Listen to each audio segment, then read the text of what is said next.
On Saturday, April 26th, a terrible tragedy happened here in Vancouver, where a black SUV drove at top speed into a crowd at a Filipino festival, street festival.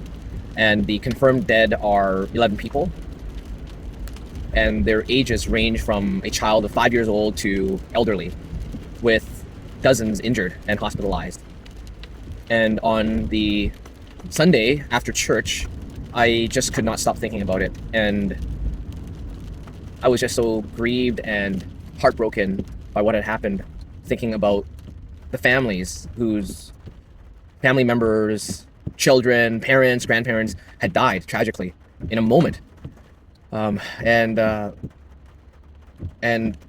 it also made me think about, once again, the fragility of life, and how there is still urgency in sharing the gospel with those who don't know Jesus. No one knows the day of their last breath.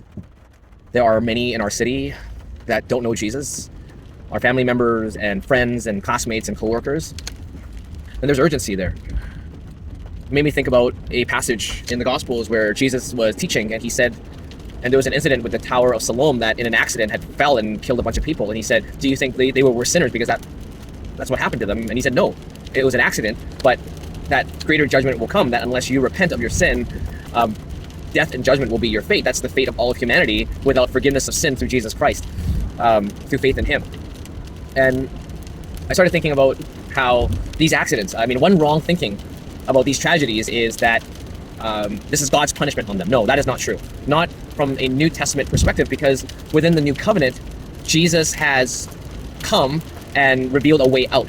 That he had lived a sinless life, died on the cross, rose from the dead, to give sinners a possibility to be forgiven of their sin and reconciled to God. And through Jesus coming in this new covenant, that God has extended his time before he will judge the world and judge every man, woman, boy, and girl for their sins. That is at the judgment day, at the return of Jesus. But at this time, though, we should not think, just like in John chapter 9, a disabled man asked, the disciples are asking, is this man disabled because of his sin or his parents' sin? And Jesus said, no, it's for the glory of God. So we should not think that tragedies like these, that at any point is because God is punishing these people.